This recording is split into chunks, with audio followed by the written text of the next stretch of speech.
这个刚从地里爬出来的女人叫梅姐，一旁神神叨叨的男人叫老林，是个算命大师。他算出梅姐近日会有血光之灾，两人这才来到墓地做法，试图逆天改命。梅姐必须全程埋在稀土下，直到仪式结束。可她不是说喘不上气，就是说有虫子咬。三番五次的起身，老林索性捆住她的双手，因为他们必须在午夜之前完成法事。再次埋好梅姐后，老林就开始继续做法。可忽然天色阴沉，伴随着电闪狂风，瞬间下起了大雨。老林只好端着法器躲到树下，只要烧完这些符纸，仪式就算完成。可此时雨水已经蔓延至梅姐所处的深坑，稀土变成了淤泥，梅姐马上就要窒息而亡。好在老林及时发现并跑过去将其挖出，幸亏人只是暂时昏迷。可他又发现符纸还没烧完，便让梅姐再入土一会儿。可这次他却坚决不干了，再这么下去命都没了，还改个锤子的命。于是直接打翻老林，拦了一辆出租车扬长而去。而老林看着电闪雷鸣的天空，明显就是大凶之兆，这也就意味着梅姐大劫将至。与此同时，一栋公寓内，两个混混在一家24小时品茶店门口叫喊，显然是来要账的。忽然来了几个警察，他们敲开茶店房门，递给卖茶女一张传单。原来警方是在追捕一名女夜杀人魔，因为受害者大多是卖茶女，所以特意过来提醒一下。卖茶女也很配合的拍下凶手照片，说有发现会立刻通知警方。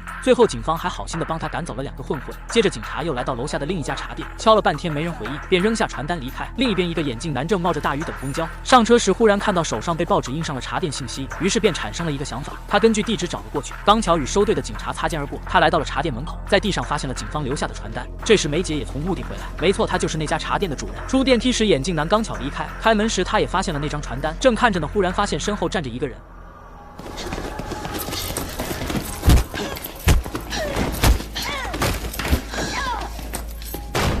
梅姐被吊在琳琅满目的房间里，男人拿出一把匕首，在她身上恶狠狠地划了一刀。梅姐疼得不停扭动，却因嘴巴被封住无法出声。此时，一个外卖小哥来到门前，看了看被雨水浸湿的地址，最终按响了门铃。屋里的男人立马警觉地来到门前查看，只见外卖小哥好像有点不正常的样子，拼命地狂按门铃，最终决定打电话询问一下。可就在这时，梅姐正开了交道。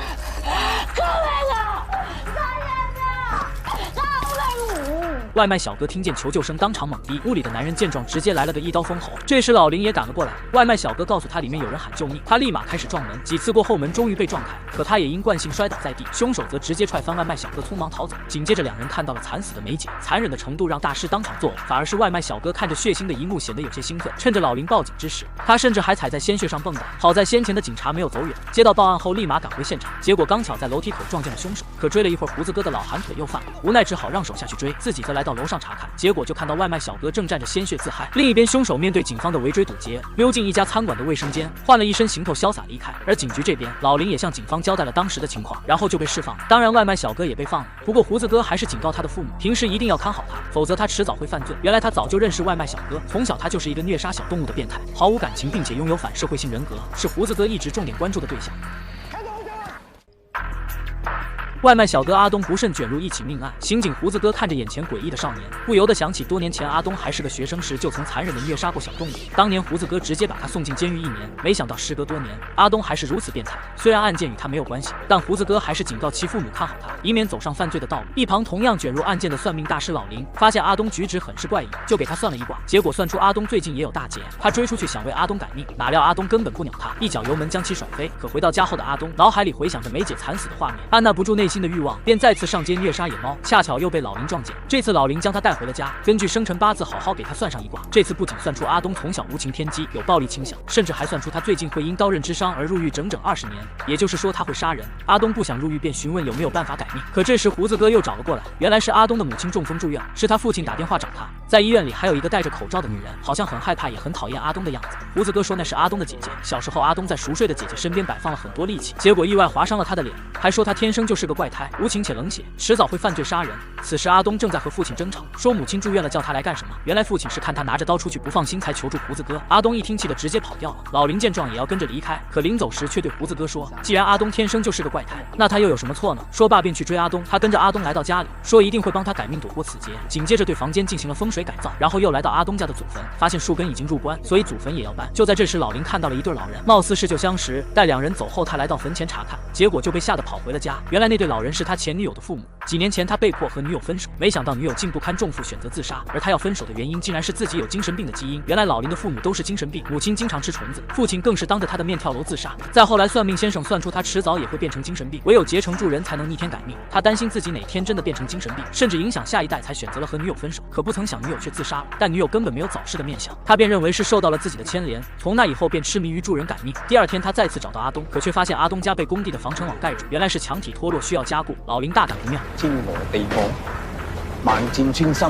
他断定这是老天出招，所以必须抓紧进行迁坟。可等两人来到墓地，却发现昨晚这里发生了塌方，老林崩溃不已。没想到还是慢了上天一步。看着废墟中女友的墓碑，老林开始精神失常。好在他先前求的防精神病符还在。恢复理智后，他急忙回家查看法阵，发现完好无损后，又感觉是自己过度尝试逆天所致，所以决定不再帮助阿东。可阿东才刚刚开始相信他，一气之下破坏了他的法阵，甚至连他的防精神病符也一并销毁。这一刻，老林彻底疯了。第二天，他从睡梦中醒来，发现还有一朵生命之花尚在，他移入盆中细心呵护，可最终还是昙花一现。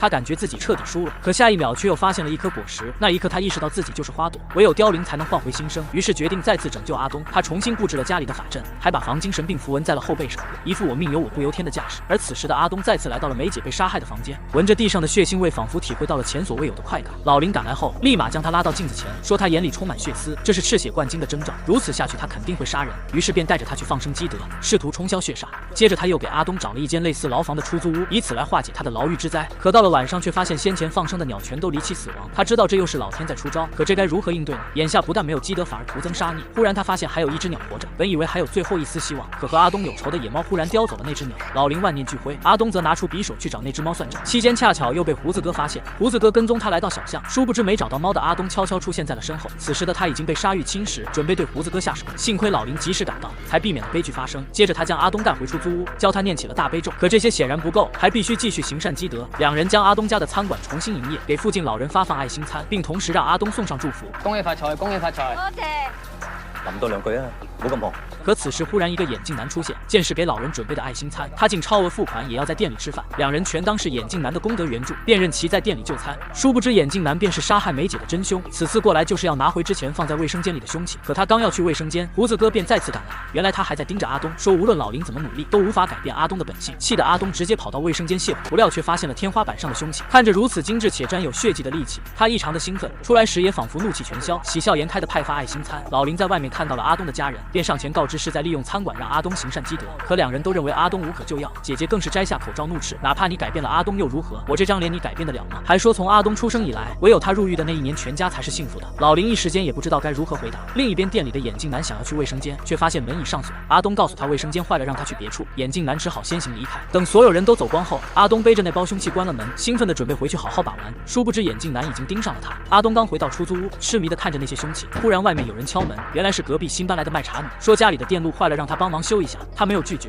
可修好电路后，卖茶女表示无以回报，可任他选一种回报方式。殊不知此时阿东攥着螺丝刀的手在不停地颤抖。好在阿东忍住了，可他回房时，那个眼镜男正在暗中观察着一切。很快老林也赶了回来，发现隔壁房间多了个红地毯，认为有损阿东的风水。刚想问阿东是怎么回事，卖茶女就打开了房门。老林一脸震惊，问他怎么在这里。原来他先前给梅姐超度的时候见过这个卖茶女。卖茶女说那边死了人，没人敢去，还有债主追债，就只好搬来了这里。老林顿感不妙，拉着卖茶女就要给他算上一卦，结果就算出他近日也有大劫。老林怀疑他可能就是被阿东杀害之人，当时就让他赶紧搬走，否则小命不保。可谁知卖茶女却说都活成这个鸟样了，死了更好，完全没有注意到。听到这话的阿东双眼爆红，好在老林及时发现，将他赶回了房间。谁知阿东竟拿出了那些凶器，老林这才知道他偷了杀人魔的凶器，让他赶紧还回去。可此时杀狱上头的阿东自然不会答应。就在两人争抢之时，眼镜男冲入房间，一下便将老林干趴，然后暴揍了阿东一顿，抢走凶器就逃走了。可不服气的阿东直接驾车追赶，兜兜转转围堵了好几次，头晕眼花的老林也追了出来。结果他看着鲜红的天空，意识到要改变阿东的难度很大。忽然一道天雷从天而降，刚巧劈在他和阿东之间，这刚巧让阿东失去了视野，直接将老林给撞飞了。等再醒来时，人已经在精神病院里了。阿东说医生检测出他有精神障碍，那老林自然不能接受，拉上阿东就回家了。此时他还在想着为阿东改命，还递了一杯水给他喝，哪料阿东喝下后就晕了过去。原来是老林放了迷药。再醒来时，阿东已经被关在了笼子里。原来老林为了阻止他杀人，在没有想到好的办法前，只好先把他关起来。而此时另一边，站在雨中的眼镜男再次觉醒，为雨夜杀人魔。原来他小时候不堪的经历，让他一遇到雨天就会出现强烈的杀人欲。就在他寻找目标时，一转头就看到了正在买彩票的卖茶女。卖茶女也看出他就是警方要找的杀人魔，刚回到家门口就打电话通知了警察胡子哥，可还没说清地址，眼镜男就冲了出来。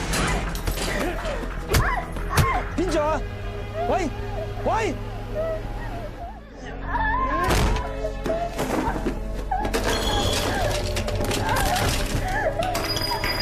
女人遭遇变态杀人魔袭击，男人用胶带把她绑住，可女人此时还在想着刚买的彩票，结果那只手就被控制了。好在另一只手边上有个玻璃奖杯，她直接拿起插入了男人的脖子，男人瞬间失去施暴能力。可女人还在想着自己的彩票。这时2个混混来找女人收债，结果就看到男人拼死将匕首插在女人腰上，2个混混吓得拔腿就跑。来到楼下刚巧碰到了赶来的胡子哥，胡子哥立马跑上楼，结果就看到男人又举起了一把刀，胡子哥试图制止，可男人根本没有停手的意思，胡子哥被迫将其击毙。另一边老林貌似已经想出了帮阿东改命的方法，他推着昏迷的阿东来到殡仪馆，打开停尸柜挨个查看，最后发现了一个面善的尸体，试图把尸体的魂魄转嫁到阿东身上，等阿东避过这次大劫后再将其赶走。可一切法事准备完毕后，竟什么都没有发生，而且阿东的眼睛还是赤血灌金的状态。他以为是阿东的状态完好，于是就在阿东的额头上拉了个口子，让他尽量虚弱，方便鬼魂上身。果然刚拉完，一旁的鸡就跳了起来，应该是附身成功了。可此时胡子哥等人将眼镜男的尸体送到了停尸房，2人躲在窗下不出声。等所有人走后，他发现阿东还是满眼充血，这不对啊！看刚才那只鸡的反应，应该是完成了附身的呀。他立马想到刚送来的那具尸体，结果出来一看，竟然是那个杀人魔。他意识到是杀人魔附在了阿东身上，大声怒斥着让他滚出阿东的身体。可阿东直接将他推翻，不慎倒在了硫酸上。就在他试图清洗的时候，阿东已经逃了出去，结果就看到了胡子哥。那一刻，他再次感到强烈的杀欲。巧合的是，刚才女警路遇车祸，车就停在他身旁。他看到车里的凶器后，果断拿上去追赶胡子哥。可就在他犹豫要不要动手的时候，老林忽然出现，将其拍晕。接着画面一转，3人来到了天台上，胡子哥也被铐了起来。而此时的老林就好像被杀人魔附体了一样，说要杀了胡子哥，可下一秒又像变了个人似的阻止阿东杀人。可此时阿东根本就没有要杀人的意思。眼见如此，老林立马又换了一个人。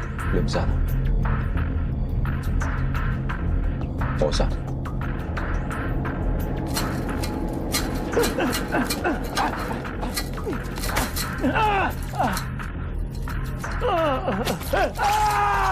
就在匕首要插入胡子哥的脖子时，阿東徒手抓住刀刃。呢條友花世又喊，着死又喊，你點樣都唔會想自己殺人。我冇癲，鬼上身啫嘛。係你癲咗啊！